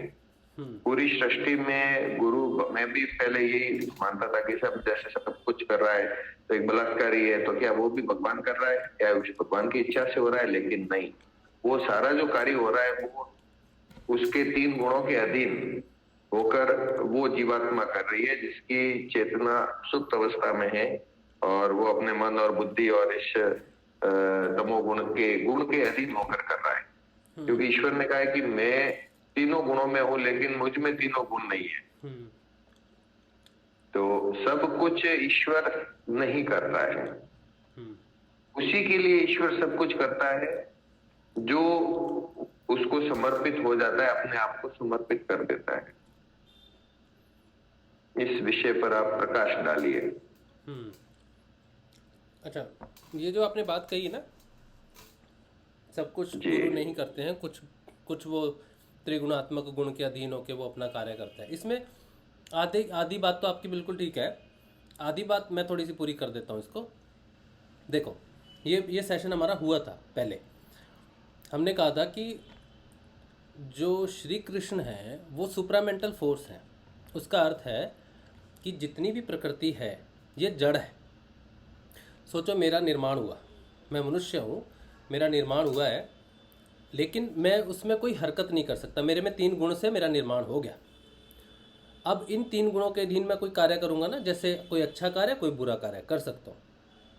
लेकिन मैं नहीं कर सकता जब तक वो सुपरामेंटल फोर्स मेरे अंदर प्रवेश नहीं करती, तब तक ये जड़ है, त्रिगुणात्मक प्रकृति जड़ है। तो जब वो परमात्मा कहता है कि हर कार्य में मैं हूँ, मैं ही करता हूँ, तो उसका कार्य कहने का अर्थ है कि जड़ कुछ नहीं कर सकती। त्रिगुणात्मक प्रकृति से बना हुआ मनुष्य कुछ नहीं कर सकता। मेरी इच्छा से होता है, तो मेरी वजह से होता है कि मैं हूँ बोलता है, लेकिन वो कहते हैं कि मैं एक शक्ति हूँ सिर्फ। अब ये सोचो, ये एक अडेप्टर है, ठीक है। अब एक शक्ति है मेरे पास, मैं या तो इसे ज़मीन पे पटक दूँ या आराम से यहाँ रखूँ, ये डिपेंड करता है मुझ पे कि मैं इसको कैसे रखता हूँ। तो जो श्री कृष्ण जो शक्ति है करने का, लेकिन त्रिगुणात्मक गुण डिसाइड करते हैं कि उस शक्ति का प्रयोग कैसे करना है। तो सारे काम में ईश्वरीय शक्ति रहती है, श्री कृष्ण सारे कामों में रहते हैं, लेकिन क्योंकि मनुष्य त्रिगुणात्मक कर्मों के अधीन होकर, त्रिगुणात्मक गुणों के अधीन होकर कर्म करता है, इसीलिए वो अपने, अगर उसका तामसिक गुण ज़्यादा है तो वो उस फोर्स को, उस ईश्वरीय शक्ति को तामसिकता के लिए यूज़ करेगा, तो कर्म का अधिकारी वही होगा। लेकिन कर्म हो रहा है उसमें कृष्ण है एज ए फोर्स, तो वो सर्वव्यापक सारे कार्यों में सम्मिलित है, ईश्वर की इच्छा से सारे कार्य हो रहा है। लेकिन क्योंकि हम अभी तक उस स्थिति में नहीं है, उस जागृति में नहीं है कि वो परम परमात्मा हमारे अंदर शक्ति है सांस लेने की, सब कार्य की, सो हमें सिर्फ सकारात्मक काम करना चाहिए, ये जागृति नहीं है। इसीलिए उस फोर्स का, हमारे जीवन का, उसकी कृपा का गलत उपयोग करके व्यक्ति गलत कार्य करते हैं। इसीलिए गुरु वो कहते हैं, कृष्ण कहते हैं कि तू कर्म करने के स्वाधीन है, लेकिन फल प्राप्ति मेरी वजह से, मेरी इच्छा से होगा कि तूने मेरी ऊर्जा को, मेरे फोर्स को तूने तामसिक कर्म के अधीन करके इस तरह का कर्म किया, इसलिए तुझे वो सज़ा भुगतनी होगी। उस सज़ा को भुगतने के लिए भी तुझे मेरी ज़रूरत है। तो वो जब सज़ा भुगत रहा है ना, वहाँ पर उसको जो कष्ट हो रहा है, तकलीफ हो रहा है, वो भी श्री कृष्ण के कारण ही वो हील कर पा रहा है। अगर वहाँ से वो उसको छोड़ दें तो वो जड़ है। तो श्री कृष्ण ही करता है हर चीज़ में, देखा जाए तो, सूक्ष्म रूप से इसको देखा जाए तो। लेकिन मनुष्य जब तक जागृत नहीं है, वो अहम भाव में त्रिगुणात्मक प्रकृति के कारण, त्रिगुण दोष के कारण वो उस फोर्स का गलत प्रयोग करता है। इसी को जागृति, सुषुप्त अवस्था, अचेतन या अतिचेतन अवस्था कहते हैं। कृष्ण की फोर्स की किस तरह से हम यूज़ करते हैं, ये हमारी अवस्थाएं हैं, अवचेतन, अतिचेतन, चेतन, ये है। हाँ, जैसे जब हम जो भी गुरु भाई हैं, गुरुदेव को कह देते कि हमारे जीवन की सारी घटनाओं की जिम्मेदारी, या अब जो कुछ भी घटित होगा वो आप करेंगे, तो उसके बाद जो भी घटनाएं घटित होती है तो वो तो गुरुदेव करते हैं, गुरुदेव की इच्छा से होती है, फिर वो गुणों के अधीन नहीं होगी। नहीं, क्या क्या जब मेरी आवाज वाइब्रेट कर रही है क्या? नहीं, मैं सुन रहा था कि जब हम अधीन होके कार्य करते, मैं अपने आप को गुरुदेव के चरणों में अर्पित करता हूँ पूरी तरह से, और गुरुदेव से प्रार्थना करता हूँ, निवेदन करता हूँ कि आज से मेरे जीवन की सारी जो कुछ भी करेंगे आप ही करेंगे, वही हो जो आप करो, है ना। उसके बाद जो भी घटनाएं होगी वो तो गुणों के अधीन नहीं होगी ना। होगी क्यों? क्योंकि मैंने कह दिया, ठीक है, मैंने कह दिया कि गुरुदेव आज से जो कुछ भी होगा आपके अधीन होगा सब कुछ। तो मैं बाहर जाता हूँ और मुझे ठोकर लगती है, ठीक है, लेकिन वो जो भी कार्य होगा, मैंने जब कहा कि गुरुदेव आपके अधीन होगा, तो इसका अर्थ है कि गुरुदेव अब मेरे हर कार्य में आपकी प्रधानता रहेगी और आप ही के कारण होगा। लेकिन अब मेरे जीवन में कोई गलत घटना नहीं घटे, ये वो बात नहीं है, घटना घटेगी। इसका साफ उदाहरण जब मेरे जीवन में प्रस्तुत हुआ था, जब हम लोग गए थे ना जामसर, तब मेरी बात होती थी चुन्नी लाल जी से, ये बात को मैं रिपीट करता हूँ इसलिए, तब हम फ़ोन पे बात करते थे कि गुरुदेव आपको समर्पित है जीवन, जो हो आपकी इच्छा से हो, जैसा आप चाहते हैं वैसा ही हो, जैसा मैं चाहता हूँ वैसा ना हो, ये बात को बार बार कहते थे उस समय। तो जब वो घटना घटी वहाँ जाकर, तो उस सारी घटना को तो फिर गुरुदेव को समर्पित करना पड़ेगा। मैंने कर दिया, लेकिन चुन्नी लाल जी ने नहीं किया, ठीक है, उन्होंने क्या कि नहीं, राज शिव ने किया है। तो अब ये दो चीज़ें हैं, मैंने समर्पित किया, उन्होंने भी किया, लेकिन मैंने वो जो घटना घटी उसको शिरोधार्य किया कि गुरुदेव ये आप ही की कृपा से हुआ है, मैं इसका पात्र नहीं लेता या मैं इसका कुछ भी नहीं लेता, मैं इसको अपने संशोधन के रूप में यूज़ करता हूँ कि मेरा कुछ संशोधन होना चाहिए। तो वहाँ पर मेरे चित्त की मृत्यु हुई एक तरह से, जिसको साक्षात्कार करते हुए मुझे शायद कई साल लग जाएंगे उस चीज़ को धारण करने के लिए। घटना घटी, लेकिन उसकी धारणा के लिए तो समय लगेगा ना, धीरे धीरे मेरे चित्त में सुधार होता जाएगा, लेकिन चित्त की मृत्यु हुई। लेकिन ये बात वो नहीं समझे। उन्होंने कहा राशि में नेगेटिविटी है या फिर ये गलत है या जो भी है, तो उन्होंने उसका कारक मुझे माना। जबकि पहले बात हो रही थी कि जो करेंगे वो अपने हिसाब से करें, वहाँ जाएंगे, जो होगा उनकी इच्छा से होगा, वैसा ही हो जैसा वो चाहते, तो वही हुआ। तो ये घटना बहुत खराब घटना जीवन में देखी जाए तो, लेकिन मेरे लिए वो घटना बहुत महत्वपूर्ण और मेरी साधना का एक मील का पत्थर है। वहाँ से मेरी साधना बहुत ज़्यादा अंतर्मुखी होनी शुरू हुई। मेरे अहंकार को बहुत बड़ी एक कटौती मिली, बहुत हिस्से तक वो कट गया और बहुत हिस्से तक उसका शमन हुआ। मैं उसको देख पाया कई चीज़ों में, और फिर मैंने उस पर काम करना भी शुरू कर रहा हूँ। अभी चल ही रहा है काम ऑब्वियसली, लेकिन वो एक बहुत बड़ी घटना थी जो गुरुदेव की इच्छा से घटी, और मेरे लिए वो बहुत बहुमूल्य घटना है, सकारात्मक घटना है मेरे लिए। लेकिन बाहर की दृष्टि से वो बहुत लोगों को नकारात्मक घटना दिखती है। तो ये आपके जीवन में घटित होगा, है तो गुरुदेव की इच्छा, लेकिन आपको मानना भी पड़ेगा कि आपकी जीवन की जो घटनाएं हो रही हैं अब वो उन्हीं की इच्छा से हो रही है। भूलना नहीं, डिप्रेशन में नहीं जा सकता इंसान किसी भी हालत में। बाद में आदमी डिप्रेशन में चला जाए, उदास हो जाए या कहे मेरी साधना, ये प्रश्न पूरी तरह से खत्म हो जाने चाहिए अगर आप ये बात कहते हो कि अब आप ही करोगे सब कुछ।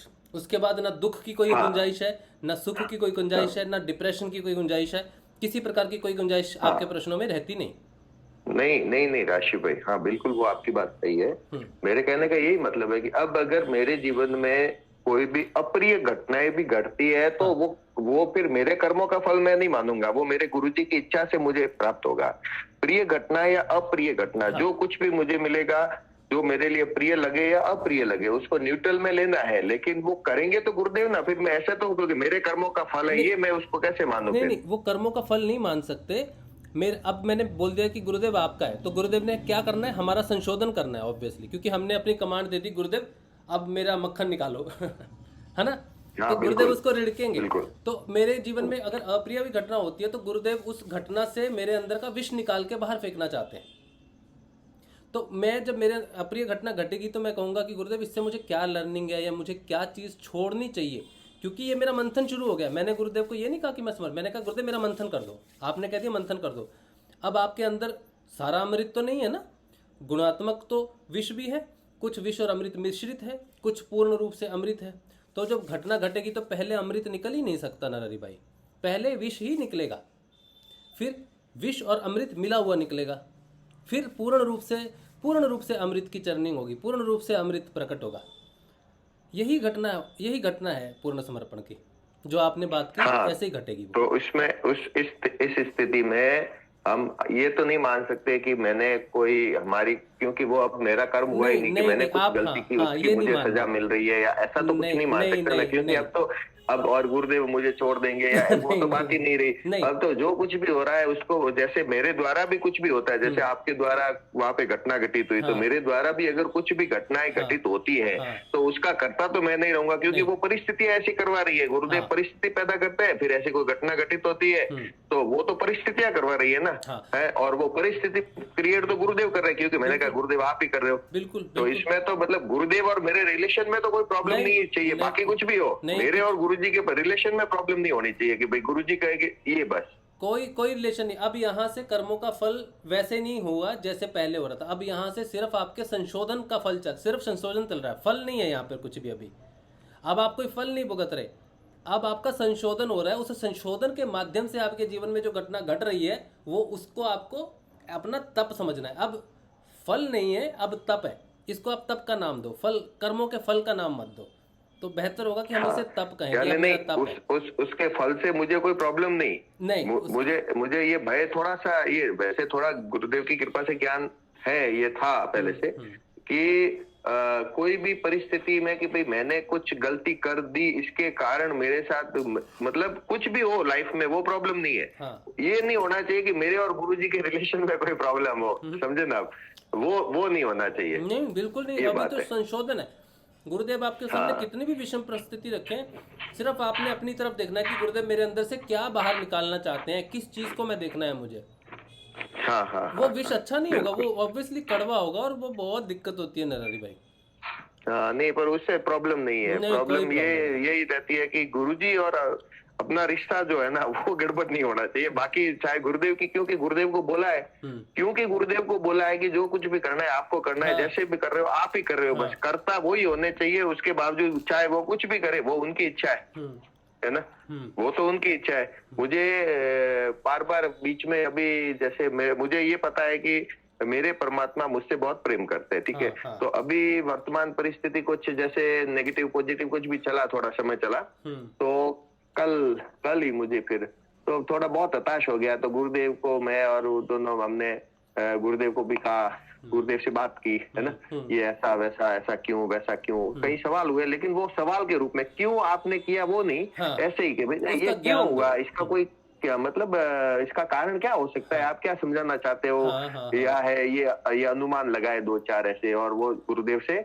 करुणा के साथ जैसे गुरुदेव से बात की, तो उसके बाद मुझे एक वीडियो मिला, कोई फिल्म का सीन था। ऊपर टेरिस से हीरोइन गिरती है ना, उसके पैर की रस्सी बांधी होती है, वो मशीन खराब हो जाती है, गिर जाती है, तो वो तो मर जाएगी, नीचे तो डेथ पॉइंट है।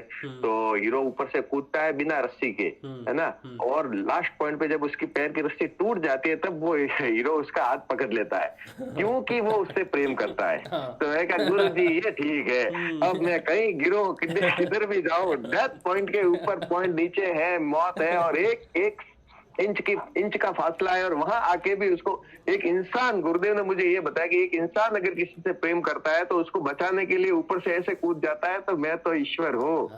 फिर मेरा पूरा माइंडसेट चेंज हो गया, और उसके बाद मैं वापस अपने आप को कंफर्टेबल फील करने लगा कि नहीं, गुरुदेव कर रहे हैं तो बस कोई प्रॉब्लम नहीं। क्योंकि जब एक इंसान किसी से प्रेम करता है और उसके लिए इतना कूद के उसको बचा सकता है, वो वीडियो भी बिल्कुल है फेसबुक पे ऐसा सामने से आया है, जोरदार गुरुदेव ने बिल्कुल बढ़िया बताया। तो एक इंसान अगर किसी से प्रेम करता है तो उसको ऐसे बचाता है, तो मैं कौन हूँ देख। तो फिर वो सारा एक हिसाब से पूरा बॉड्रेशन नष्ट हो गया है। बहुत मुश्किल है भैया, जब ये विष गुरुदेव मंथन करते हैं, विष निकलता है ना, तो बहुत मुश्किल हो जाती है, बहुत मुश्किल हो जाती है। पर वो क्योंकि गुरुदेव साथ में होते हैं, वो स्वाध्याय का समय होता है, और स्वाध्याय कभी इजी नहीं होता, बहुत डिफिकल्ट होता है कोई मौज मस्ती वाला काम नहीं है स्वाध्याय, बहुत ही तकलीफ वाला काम है। बिल्कुल। चलिए, जय गुरुदेव। जय श्री गुरुदेव। अच्छा, तो दीपशिका बहन कुछ कह रही है, जय श्री गुरुदेव भाई, can I ask my question. हाँ जी, आप अपना क्वेश्चन पूछिए।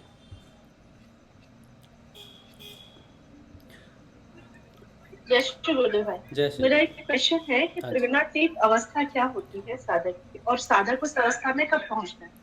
त्रिगुणातीत अवस्था की व्यवहार क्या होता है? हाँ गुरुदेव, इसका एक ही जवाब है, गुरुदेव जो है हमारे त्रिगुणातीत हैं, और उनका व्यवहार जैसा था वैसे ही व्यवहार हो जाएगा। अब आप उनके वीडियोस सुनो और देखो कि उनका व्यवहार कैसा है, तो आपको वो अवस्था का पता चल जाएगा। भेद रहित अवस्था है, भय रहित अवस्था है, और हर जो नीचे के 3 जो हमें परेशान करते हैं, भौतिक संसार, प्राणिक दुख हैं, लगाव हैं, और मानसिक विचार हैं, और बहुत सारे विशुद्ध रहते हैं वो हैं, और फिर शारीरिक कष्ट रहते हैं बहुत सारे। तो गुरुदेव जब त्रिगुणातीत हैं तो उनके शरीर में कष्ट है या कुछ भी है, वो उन पर प्रभाव नहीं करता। तो ऐसा व्यक्ति जिस पे प्रकृति किसी भी प्रकार से कोई भी प्रभाव किसी भी सूक्ष्म या फिर स्थूल रूप में ना डाल सके, वो त्रिगुणातीत अवस्था है। लेकिन इस अवस्था को आप कोई किसी से पूछोगे, जैसे आप मेरे से पूछ रहे हो, तो इस चीज़ को एक्सप्लेन नहीं किया जा सकता, क्योंकि उसके लिए भी शब्दों का सहारा, प्रकृति का सहारा लेना पड़ेगा आपको। तो जिस चीज़ की आप प्रकृति से परे की बात कर रहे हो, तो प्रकृति के किसी भी माध्यम को यूज़ करके उस चीज़ को डिफाइन नहीं किया जा सकता। तो इसी तरह से इसको सिर्फ गुरुदेव की तरफ देखें, बाबा गंगाईनाथ की तरफ देखें, और बहुत सूक्ष्म है, सिर्फ देखने से भी नहीं, वो धारणा जब आपके अंदर हो जाएगी, धीरे धीरे हो जाएगी, तब वो एक ऐसी चीज़ है जिसे पूछना भी नहीं पड़ेगा, वो स्वयं प्रकट होने वाली चीज़ है। जैसे सूर्य का प्रकाश, सूर्य चिल्ला के कभी नहीं कहता कि मैं आ गया, लाइट ले लो सूरज, ऐसे नहीं कहता। तो प्रदर्शित हो जाता है, तो पूरे समाज को, पूरी धरती को पता चलता है कि सूर्य उदय हो गया। इसी तरह से साधक के अंदर जब ये प्रकाश पैदा होता है, तो अपने आप उसको पता चल जाता है कि वो उदय हो गया है, वो जागृत हो गया है। ठीक है जी। ठीक है, जय श्री गुरुदेव। जय श्री गुरुदेव। चलिए आज का सेशन यहीं पे रखते हैं और कल मिलेंगे सुबह 6:30 बजे। इंग्लिश का सेशन 8:45 पे होगा। जिसे ज्वाइन करना है वो कर सकते हैं। कल मिलते हैं। आप सबको जय श्री गुरुदेव। जय श्री गुरुदेव। जय श्री दादा। जय श्री राधा। प्यारी बात है। जय श्री गुरुदेव। जय श्री गुरुदेव।